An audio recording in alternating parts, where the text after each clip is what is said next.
In this video, we are going to identify whether tables, equations, and situations are exponential or linear. So we've spent most of the first semester working with linear relationships, which are relationships which a graph is a straight line. Today is the first day we're going to introduce nonlinear relationships. So there are many types of nonlinear relationships, but the one that we're going to focus on for this unit is called the exponential relationship.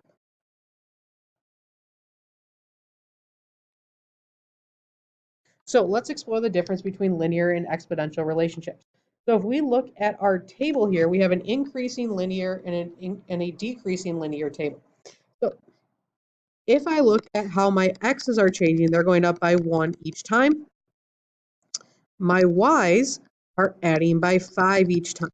So if I went to find the slope, our slope of our equation would be 5 over 1, which is 5. In the decreasing table, the x's are still going up by 1, but the y's are now going down by 15. So we're subtracting 15 every time. So our slope here would be negative 15 of 1, which would be negative 15. So if I want to describe what's happening in the table here, when I look at my y's, they're either adding or subtracting by the same amounts. So we would say the y values are adding or subtracting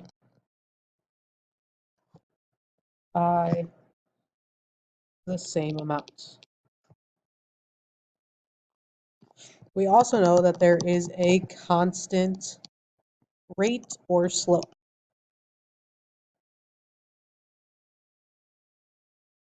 So now let's look at what happens when we have exponentials. So in exponential, there are two types. We have exponential growth and we have exponential decay. So if I look in the first table, just like in linear, the x's are changing by adding 1. But the y's are not changing by adding. Instead, each time these numbers are doubling, so I am multiplying by 2. In our exponential decay, the x's are still changing by plus 1 every time.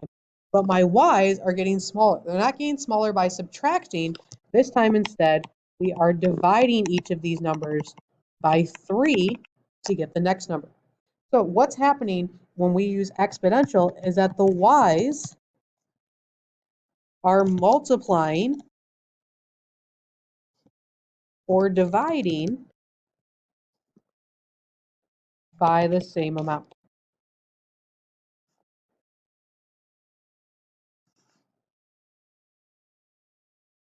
So as a quick review for a big idea here, in a linear relationship, our tables have a constant rate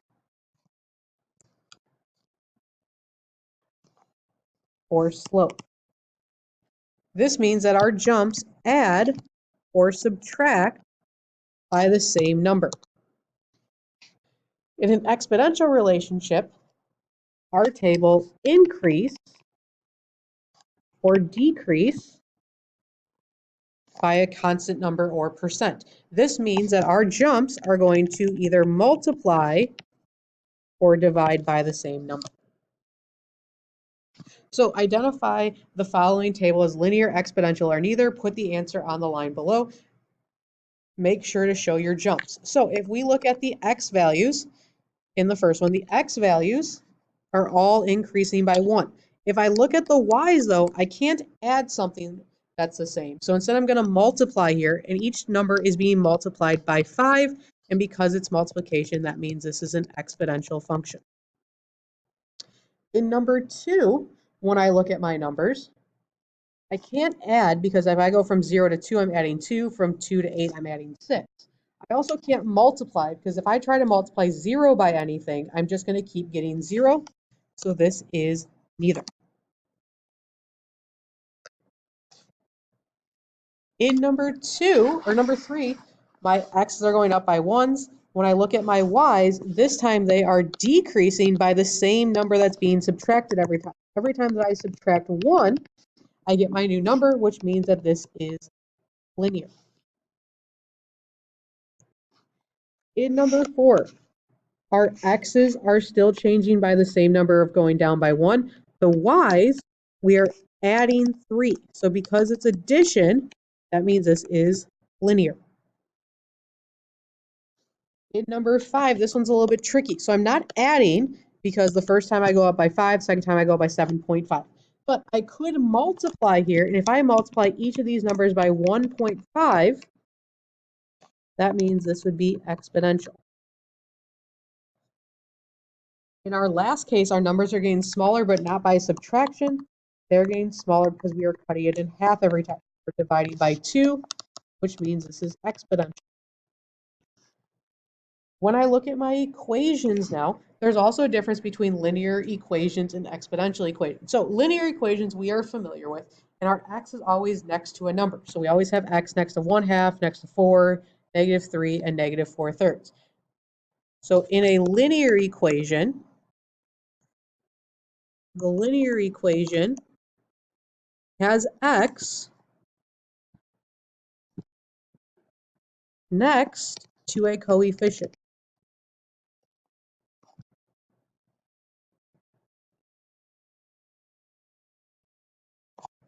But when I look at my exponential function, my x is actually treated as the exponent. So in the exponential functions, or exponential equations, the x is in exponent. So let's look at these examples to see if it's going to be linear x or exponential. So in letter A, x is as an exponent, so this is going to be exponential. In number 2, x is next to 1/2, which would be a coefficient, so this is linear. And in C, x again is an exponential, so this would be an exponential function. So now let's look at the differences between our graphs. So we have linear graphs and exponential graphs. So if I look at the graphs in a linear graph, it's going to form a straight line.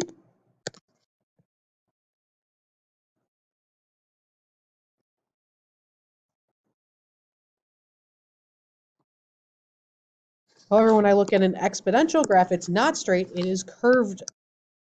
So exponential graphs form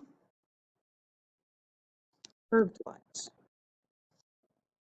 So let's look at some of those in a calculator. So in the first part, we have 2x minus 3. When we hit graph, our line is going up from left to right. It is a straight line, which means that this is going to be a linear, and because it's going up, it is increasing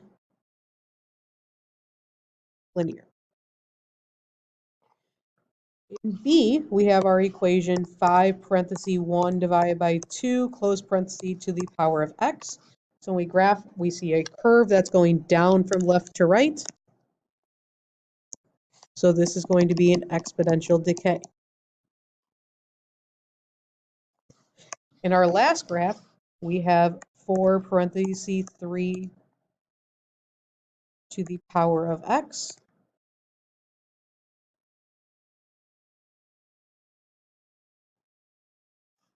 When we hit graph, this time it's going up from left to right. So this is an exponential growth.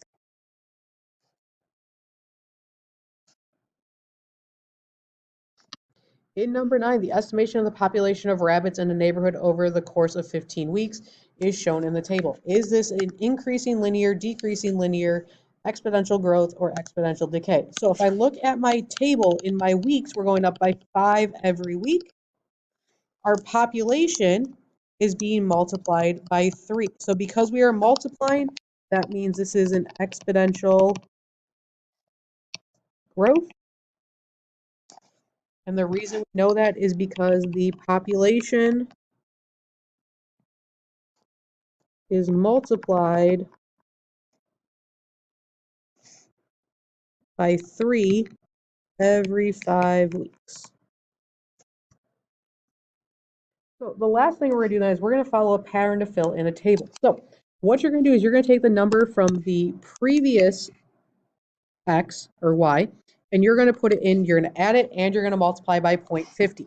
So the first one is done for us in our calculator, 20 plus 0.5 times 20 would get us 30. So then I'm going to take 30 and I'm going to do 30 plus 0.50 times 30. So 30 plus 0.50 times 30 would get us 45. So we're going to use that in the next row. So then we have 45 plus 0.50 times 45.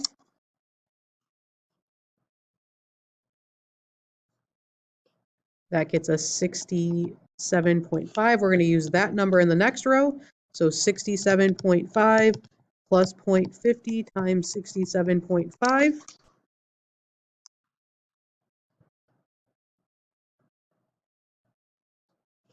And we get 101.25.